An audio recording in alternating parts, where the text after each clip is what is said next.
Assalamu alaikum wa rahmatullahi wa barakatuh. Muhammad Bilal from Saudi Arabia.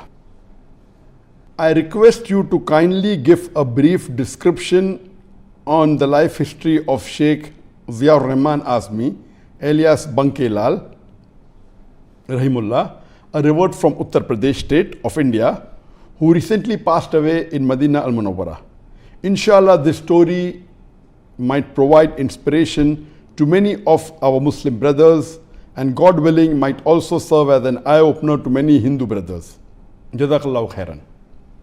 Last month, the Muslim Ummah lost an important personality, Sheikh Professor Dr. Muhammad Ziaur Rahmaan Azmi. On the 30th of July 2020, on the Yawm al-Arafah, on the 9th Zil Hijjah, during the Zohar Azan, Shaikh Ziaur Rahmaan Azmi was very close to me, and he was one of the first few teachers of mine as far as teachers in the Islamic deen is concerned. And I pray to Allah subhanawatalah that may He grant him Jannat al-Firdaus al-Ala in the company of Prophet Muhammad sallallahu alaihi wasallam. Shaikh Ziaur Rahmaan Azmi, he was the dean of the faculty of Hadeeth in the Islamic University of Madeenah. And he was also a lecturer in the Prophet's Mosque, that Masjid al-Nabawi in Madeenah. Who would have imagined that the person who was the dean of the faculty in the famous Islamic University of Madeenah and also a lecturer at the Prophet's Mosque, Masjid al-Nabawi, was born in a Hindu family in 1943, about 76 years ago, in the village of Bilaria Ganj, in Azamgarh, in the state of UP, in India. Imagine a person who was born in Uttar Pradesh, one of the most communally charged states in India, where the Muslim minority, they are harassed and persecuted. From there, where he was born, Allah transformed him, and a person who spent most of his life in the most peaceful city in the world, that is Madeenah Munawwarah. And Alhamdulillah, he died on one of the best days of the year, that is Yawm al-Arafah, during the Azan of Dhuhr time. Alhamdulillah, what a journey. Shaikh Ziaur Rahmaan Azmi, his name was Banke Lal, and he was born in a Hindu family, and at the age of 16, he was inspired by the teachings of Islam. Mainly, he was inspired by the oneness of Allah subhanahu wa ta'ala, by the message of Tawheed in the religion of Islam. And at the age of 16, he reverted to Islam. After he accepted Islam, his life was in danger in the state of UP. He was forced to migrate to do hijrah to the state of Tamil Nadu. And in Tamil Nadu, he studied Arabic and Islamic studies in Jamia Darus Salam in Umrabad in Tamil Nadu. And after he completed his course of Arabic and Islamic studies, after 6 years, he was accepted as a student for the bachelor's degree in the famous Islamic University of Madeenah. Alhamdulillah, he was the first Muslim who was a Hindu revert who was accepted as a student in the Islamic University of Madeenah. And after he finished his bachelor's degree in the Islamic University of Madeenah, he went to Mecca and he enrolled himself in the King Abdulaziz University in Mecca, and he finished his master's degree. And later on, this university is now called as the Ummul Qura University in Mecca.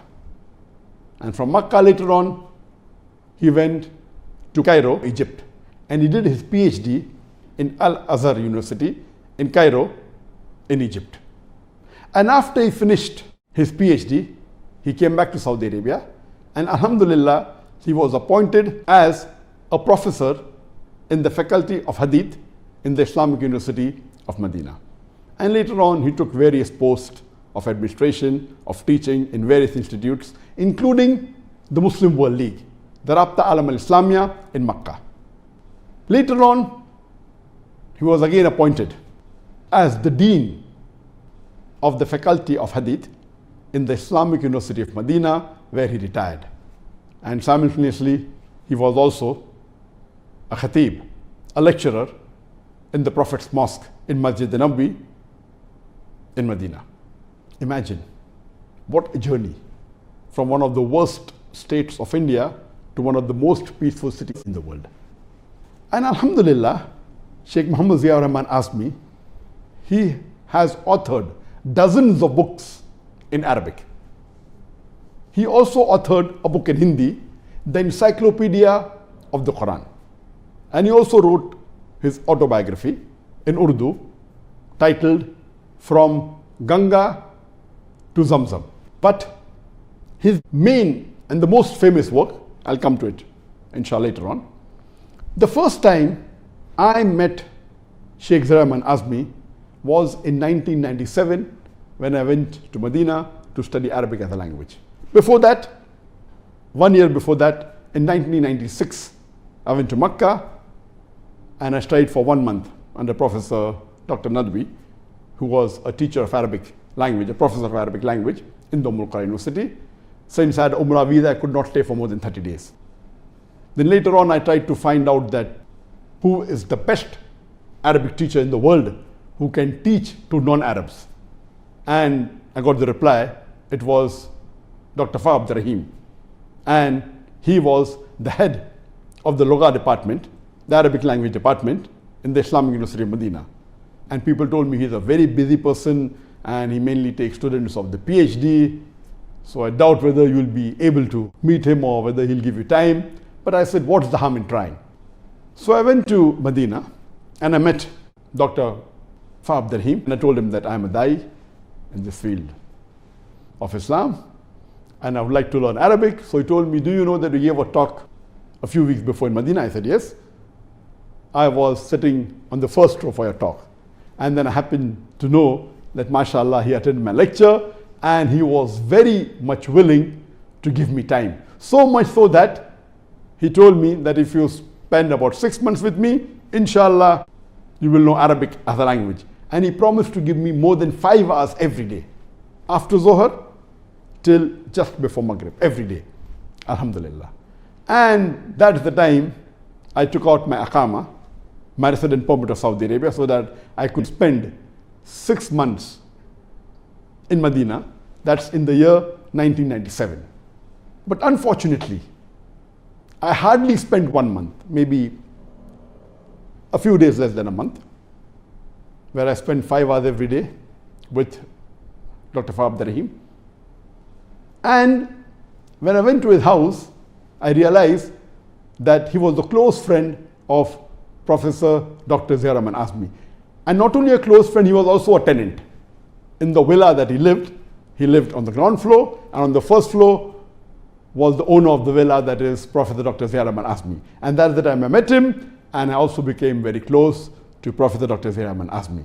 And when I requested him that can he give me time, so he agreed to give me twice a week, few hours every session, twice a week. And with him also, mashallah, I studied for about a month. And my basics of my Hadeeth, I acquired my knowledge from Dr. Professor Ziaur Rahmaan Azmi. And in the passage of time, I became very close to him. And when I was studying under him, I asked him the question that whenever I say in my lecture that Muslims should follow Qur'an and Sahih Hadeeth, Qur'an and Sahih Hadeeth, do we have all the Sahih Hadeeth compiled together? And the answer, but naturally, was no. Yes, there are many books of Sahih Hadeeth. We have Sahih Bukhari, Sahih Muslim, then we have the Qutub al-Sitta, etc. But we don't have all the Sahih Hadeeth compiled together. The best work that was done at that time was by Shaykh Nasruddin al-Albani. Besides the two Sahihain, Bukhari and Muslim, the remaining 4 books of the Qutub al-Sitta, that is Sunan Abu Dawud, Sunan Nisai, Tirmidhi, and Ibn Majah, Shaykh Nasruddin al-Albani, he bifurcated into Sahih and Zaif. So you have the Silsila Sahih, which has compilation of all the Sahih Hadith in the balanced 4 books of the Kutub al-Sittah. But to say that all the Sahih Hadith were compiled, many of the people tried in the past, but no one completed the project. So while discussing with Sheikh Professor Ziaur Rahmaan Azmi, this was the time that maybe the seed was sown. And after he retired, Alhamdulillah, he spent about 15 to 18 years in this project, and he compiled all the Sahih Hadith together. And according to Professor Ziaur Rahmaan Azmi, he told me that there are about more than 1 million hadith that is there. If you remove all the duplicates, many hadiths are duplicate, the matter is the same. The chain of narrators are different, or maybe the matter differs very slightly. So if you remove the duplicate hadith, different chains, but the matter being the same, he told me there are approximately 60,000 hadith. From the 60,000 hadith, he told me at that time, approximately 16,000 will be Sahih. And after he retired, Alhamdulillah, he took this voluminous project to compile all the Sahih Hadith of all the books, not only the Kutub al-Sittah, but all the other books of Hadith, and get them together and remove the duplicates so that anyone who reads this book can say that he has read all the Sahih Hadith. And he told me that to the best ability,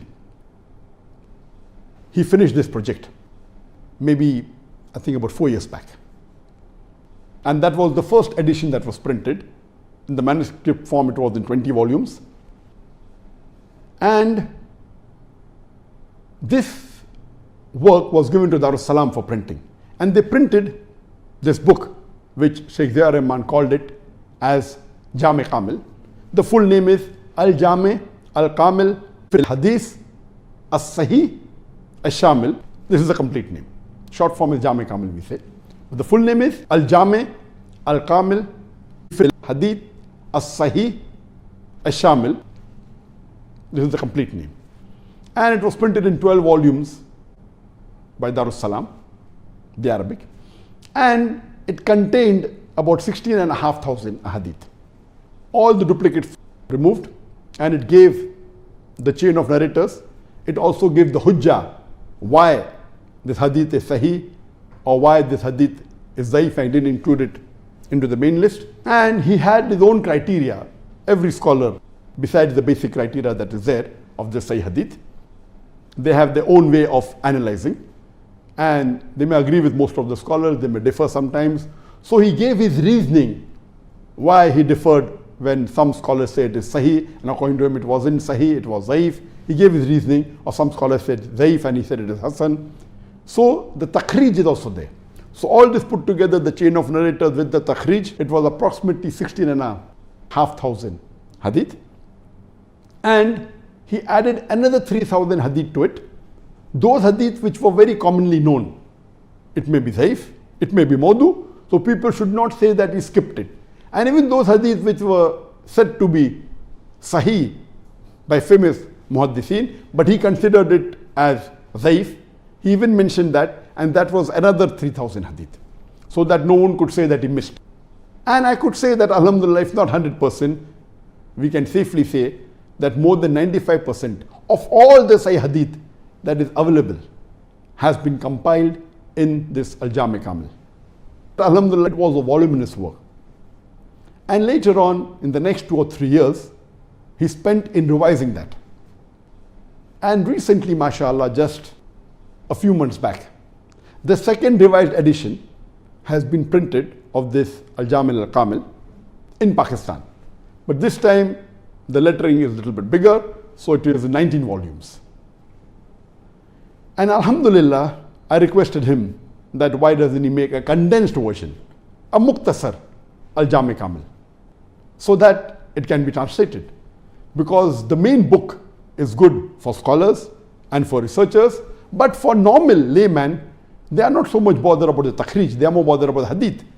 So he agreed, and he also made a Mukhtasar Jami Kamil in 5 volumes, which doesn't have the takhrij, which only has the sanad of the hadith and the hadith number. He may say this hadith is also there in Sahih Bukhari, hadith number so and so, also there in Sahih Muslim, hadith number so and so, also in Abu Dawud, hadith number so and so.